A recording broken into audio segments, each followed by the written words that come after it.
Hello my crafty friends! Today in the lab I'm going to show you how I made these fun, stretchy soda can charm bracelets. So come on into the lab and let's get started. This project starts like a lot of my other projects with some flattened aluminum sheets. And if you need tips on how to break down your cans, how to flatten the cans, and some other techniques and projects, I have a free little mini course that I will link to, or you can click the QR code on the screen right now, and that will take you to my free mini course for lots of extra resources on how to get started working with aluminum cans. The other thing you're going to need is a punch, and I have this heavy duty circle punch. It's a 1-inch circle punch, but you could use other simple shapes. You could use a heart shape or a teardrop kind of shape, and you can also use paper punches, so you don't need to have a really heavy duty punch. It might make it a little easier on your hands to have a punch like this, but you can use regular paper punches on the aluminum to punch the shapes that you want to use. Now for my bracelets, I'm using just this circle shape, as I mentioned, and I have 13 little charms on my bracelet, and they're double-sided, so that means that I need 26 circles. And you may want to adjust your sizing a little bit, but for this project, I'm, like I said, using 13 little disc shapes. So I'm going to go ahead and punch out 26 circles.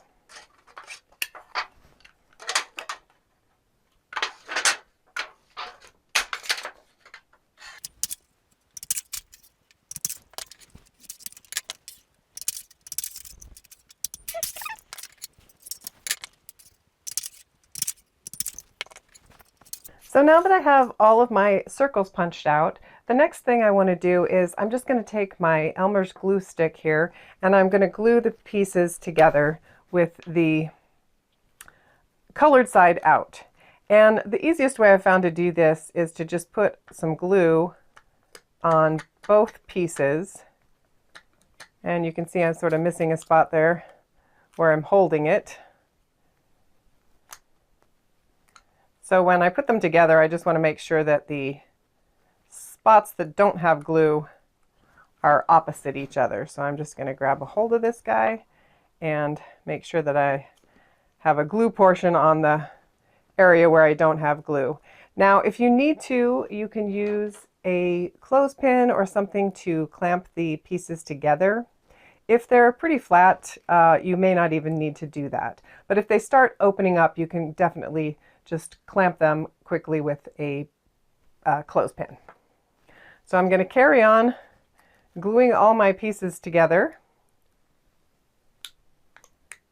And then you do want to let them dry overnight before you move on to the next step.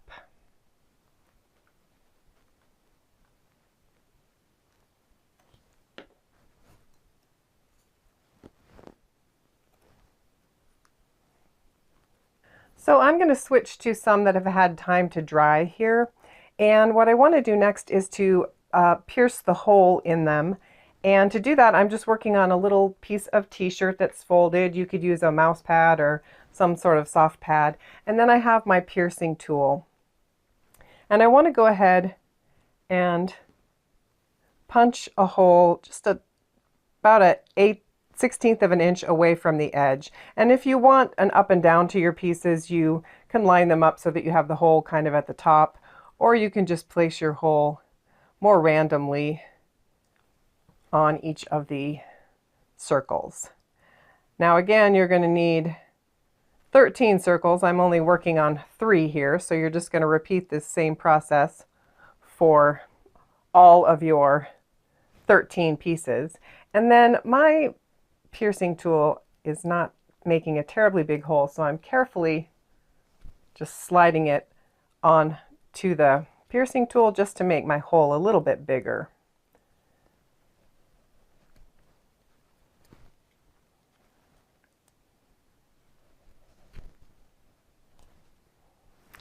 And then I'm going to switch to a hard surface, and once you pierce the hole, you're going to end up with a really jagged edge on the back of the piece. The front will be smooth where you punched it, but the opposite side definitely gets a jagged edge to it.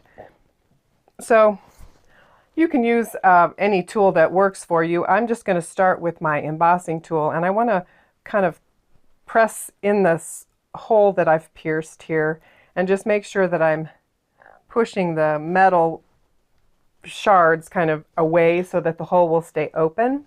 And then I'm going to take the back end of my piercing tool. You could use any kind of flat, hard object to kind of just make sure that I'm pressing those jagged edges down. And that will make the piece much smoother and safer to work with.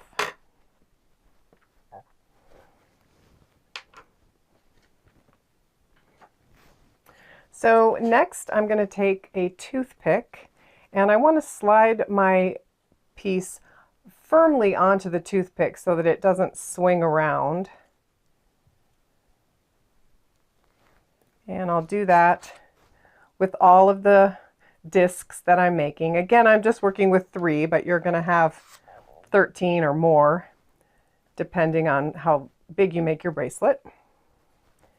And then I'm going to be using some tulip dimensional silver metallic paint. This comes in a lot of different colors. If you wanted to use a different color, you certainly could. I just like the silver because I think it looks kind of like soldering. So you'll note that it has a nice pointed tip, and what I'm going to do is I'm just going to draw a line around the edge of my metal pieces here.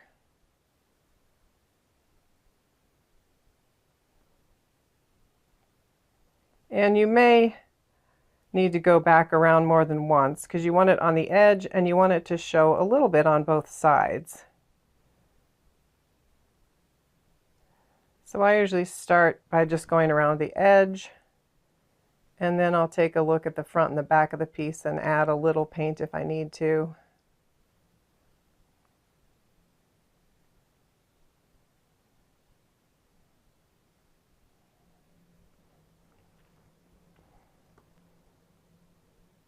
And when this dries, it will be a little bit, it won't be quite as puffy. It does have a little bit of a dimension to it, but it will not be quite as thick as when you're putting it on because it does shrink up a little bit as it dries.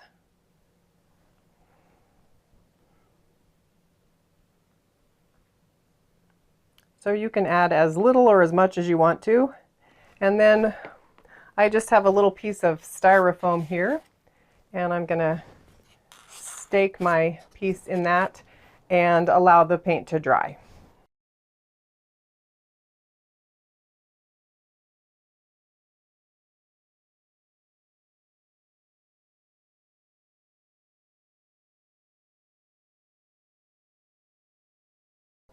So again, I've switched to some little discs that have the dimensional paint that's dry now.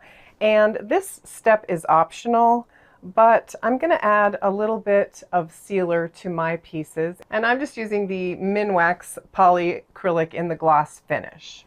So I'm going to take each of my little discs. I want to leave them on the toothpicks, and I want to keep my little styrofoam board handy here. And then I just have a little bit of the polyacrylic here and a nice soft brush.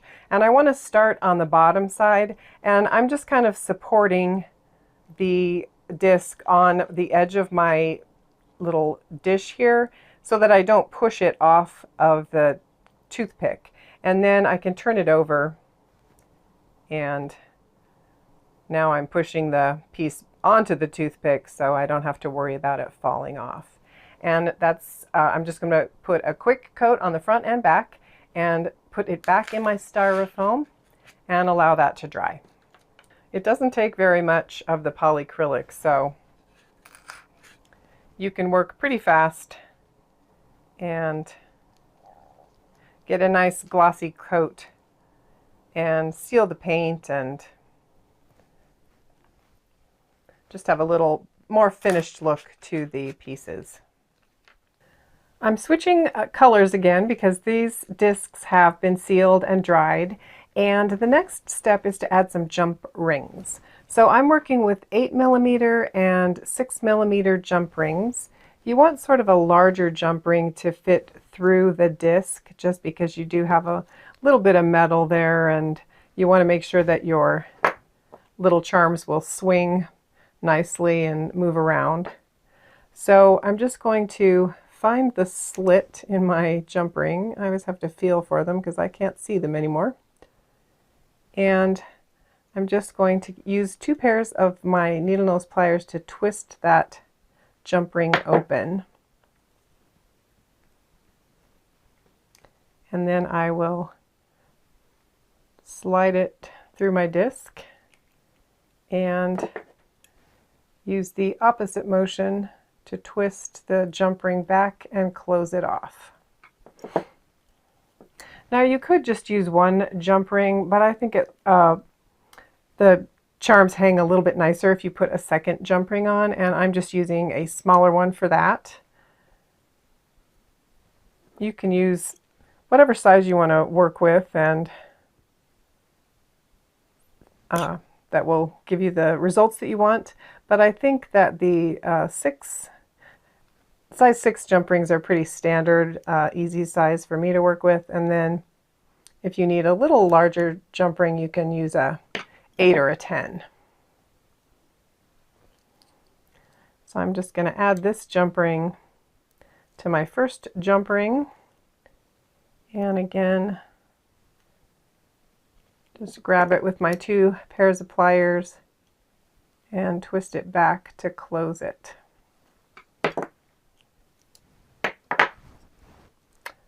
So I need to go ahead and prep all of my little discs that way using one of the large jump rings and one of the small jump rings. And I'll be back when I'm ready to move on to actually assembling the bracelet. I'm ready to assemble the bracelet now, and I'm going to be using some handmade beads that I've also made from aluminum cans. And if you're interested in learning how to make the beads from the cans, I will link to a video where I have a tutorial on that. These beads are about 1/4 of an inch, so you can also use beads that you purchase if you'd rather do that. The other thing I have here is some elastic cording, and I've had it forever, so I apologize. I don't exactly know where I got it from, but it's 1.2 millimeters, and it's just elastic cording. So I'm sure you can find it in your sewing area of your craft store, and maybe even find it in some white, which would be better for this project, but I'm going to end up using my tan color. So I'm just going to cut a piece of cording. The bracelet ends up around, I don't know how, I'll measure it when we're done here, but you want a little excess cording because you're going to be stringing everything on. So I'm going to cut a piece here. It's probably about 12 inches long, 10 to 12 inches long. And then the spacing for my project is that I'm going to put 2 beads on, and then I'm going to put one of my little charms on, and just alternate until I have all of my charms on to my cording here. And if you need to, you can use a needle on the elastic. My elastic seems to thread through these beads pretty easily, and so I don't need to worry about that. You do want to make sure they're not falling off the end, so you want to be a little bit careful. So I'm just going to put 2 beads on, and then a charm, and I want to make sure I'm getting my cord through the smaller jump ring that I put on. And then I'm going to do 2 more beads and a charm, and I'll just carry on like that until I get all of my charms onto my bracelet.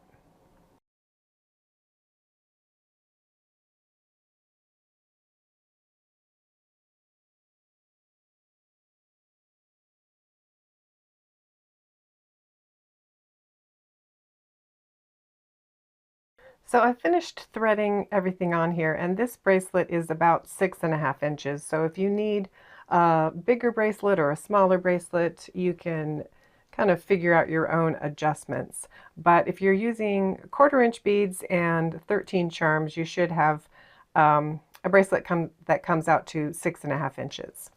So now I just want to finish it off, and to do that I'm just going to tie this in a knot, and I do want to stretch the elastic a little bit to make sure that it's nice and tight. And then I'm just going to tie a triple knot here.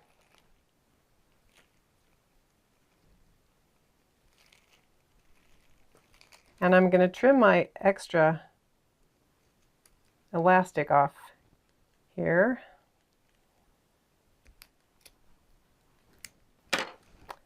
And then just to secure my knot, I'm going to add a little bit of glue, and I'm just using this high gloss Mod Podge. You could probably use regular Mod Podge. You want it something that has a little bit of a sealer in it so that if it gets wet, it's not going to affect the glue.